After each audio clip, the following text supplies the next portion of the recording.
The Princess of Wands is a really ambitious and freedom-loving card, and in fact we can see that straight away as our princess appears to be jumping forth into this world of flame. On the Rider-Waite deck, known as the Page of Wands, we can see something far more sedate, and yet the wand is taller than the character, representing that will and desire for life and adventure. And they're also wearing a plume, or perhaps of fire, and yet also of justice, of which is a symbol we shall be returning to shortly in the Thoth card. And yet here we really can see a much more fiery symbology, and part of this is that the princess cards in the minor arcana court cards represent the earth aspect of the suit, and so the Princess of Wands is the earth part of fire, and so her body is created out of earth, and she's jumping forth into fire, of which of course would burn her body. This could imply a type of impulsiveness or a reactive nature to fire, and yet, as Crowley describes it in the Book of Thoth, could also be that she here is the fuel of fire. So the earth, the world of manifestation, is indeed what is allowing fire to dance and to grow, and in many ways to consume. And if we could look at this in a positive aspect, in that she herself also consumes the energy of it, of which is its dance, its force, and all of its many different ways of bringing light to the world, and also even of destroying things of which it comes across.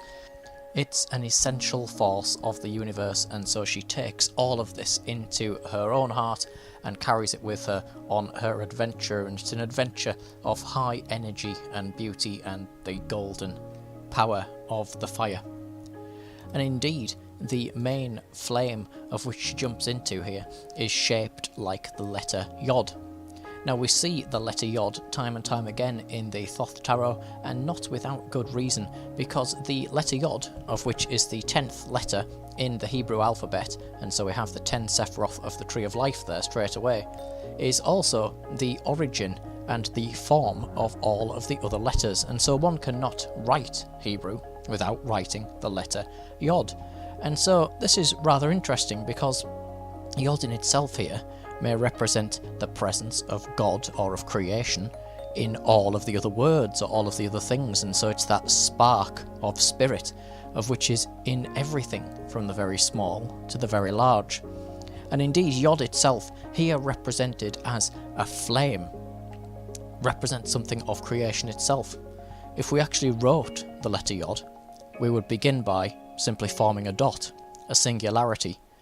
We would then bring it down from this divine singularity towards the world of manifested form below, and it would begin to spread out and begin to take shape, and finally it would move outwards horizontally into the physical world through the doorway of creation into the space of reality that we see around us.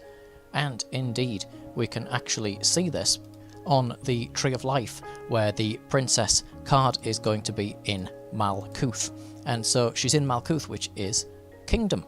It's that manifested physical world, and we can't really go on a spiritual journey without being based in the physical world. This is something that we speak about in spiritual practices. There's a lot of neglect of Malkuth, of the world of kingdom and of form, and people associate it with the negative aspects of the ego, erroneously it must be said, because all of the wonderful elements of the universe pass through and come together into Malkuth.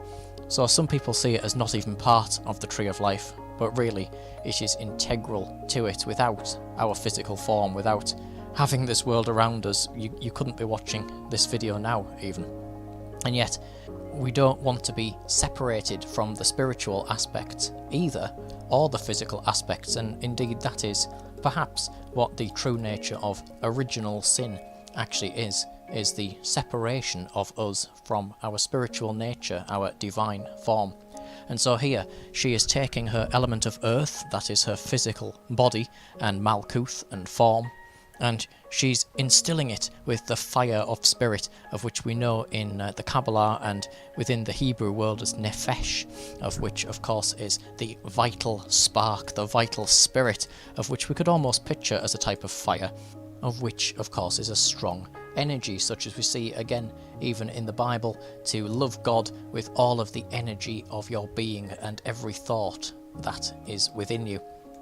And so our princess is turning her back on the mundane and the boring aspects of the physical world, and she's instilling her soul with that passion. She is indeed loving God, meaning the world of creation, with all of the passion of her heart. And so it looks like she's turning away from us if we're looking at the card, but really what she's doing is turning away from the world of restriction and the world of saying, well, is the question, who is going to stop me, or who is going to let me? And she's free-spirited, she is individualistic, and she's setting forth on that adventure because she likes the look of that dancing Yod flame, and so she says, why not? She is also pictured here without any clothing, and this represents her being completely unafraid of her being, of her body, of her mind. She is unafraid to express herself completely and fully, and it could also be said that she is not clothed in the things of the world, of which may represent status or may represent place in life. She doesn't want those type of garments upon her, symbols and sigils of which say, you are this and so stay in your place. She's going off to that flame, and it also shows that she is a fiery character. On the more negative aspect of it, it can represent in some way that she believes so fully in herself that maybe she doesn't quite realise that she would get burnt by that fire, so a little bit reckless, but she's also a very energetic and free-spirited soul with a great deal of enthusiasm for life. She holds onto a wand of the sun. This is a lovely symbol, and it has upon it 30 rays. And so, in one way, this could return us to the Sun card upon the Major Arcana. And so we could see there that dance of life and that great happiness and joy that we see there. And yet also, returning to the Tree of Life and the Kabbalah, the 30 rays of the sun upon this wand could represent the 30th path, of which is known as the Path of Resh, or the Path of the Sun. And indeed, this is quite an interesting one. It connects Hod to Yesod, and so Hod is going to be splendour, and Yesod is bringing us back to that foundation that we had before. And yet this path is also said to be about collecting intelligence. And how this relates to the sun and the card is that the 12 rays of the sun that we often see on these symbols represent the 12 signs of the zodiac. And so these are guideposts of experience, of personality, of life itself. And if we're going into that sun, of which of course governs birth and life in the day and the waking world, and she's going to take in those incarnations, and she's going to see those, and perhaps understand a link between the personalities of which we have experienced in other incarnations, and that desire to have experience, of which makes us want to be incarnated, makes us want to actually stay alive and enjoy the glory of life itself. And that's one of her big themes that we see in this actual card. Indeed, we can see upon the altar here, very small, but there are 5 roses upon the altar. These are the 5 senses of the physical world, or what we perceive as being the 5 senses, and they are fueled by the fire above them. And so this is quite a simple symbol. It really means that she is here worshipping on the altar all of the joys of physical life. And again, it's important on a spiritual journey not to neglect this, like what some gurus and people do. We have to enjoy the physical life. It's where we are actually living, and we can experience a great deal of joy.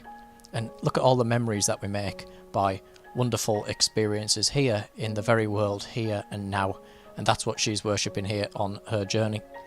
The altar itself is a beautiful deep gold, again representing the sun. And upon the columns of the altar are 2 ram's heads, one of which inverted, and so they are kind of facing each other there. And there's actually, it would be 12 on each row if we counted them, so there'd be 3 on each side of the 4 pillars of the altar. And so these can be Aries, yet again, because we have Aries the ram, and this has showed up in the Wands cards. And so if we look at Aries in astrology, we can also see that these ram's heads coming together here and facing each other like this represents something else, perhaps a little more mystical, because the sun enters the sign of Aries upon the spring equinox, of which of course is around the 21st of March, and here the flowers are growing towards the sun. The world is reborn, it is fertile and new, and all of the different joys of summer are coming in a fresh sky and a glorious awaiting of the experiences to follow when the sun is high in the sky, and so yet again the joy of life itself. Now, perhaps the biggest symbol upon this card in terms of its sheer space on the actual character is the hair, or rather the crown, of which she wears, a type of headdress of which is said to be made out of ostrich plumes and represents the Egyptian crown of the goddess Mart. And so here it represents a sense of justice, and so although she's very free-spirited, she still has her own sense of balance, such as we have seen with those Tree of Life associations, although it may be her own type of justice of which she follows. And so the goddess Mart was all about divine order and balance, and in the judgment of Osiris, the hearts of the dead were weighed upon scales of which were balanced by the goddess Mart, or her feather. And of course it would be to weigh the heart against the feather. This is indeed a type of judgment and shows whether one has lived according to the balance and justice of the goddess Mart. And interestingly enough, spell number 30 from the Book of the Dead was often uttered on these rituals. This brings us again to the 30 rays on the sun on her wand, and that the gods report the weighing of the heart into a company of 12 other gods known as the Great Ennead. And so here we have the 12 signs of the zodiac as shown on the sun card yet again, meaning that this wand symbol really is one of duality and suggesting a great balance present up in this card, despite her carefree and freedom-loving attitude. Indeed, she is holding on to this tiger. I think this is a rather fabulous-looking symbol upon this card.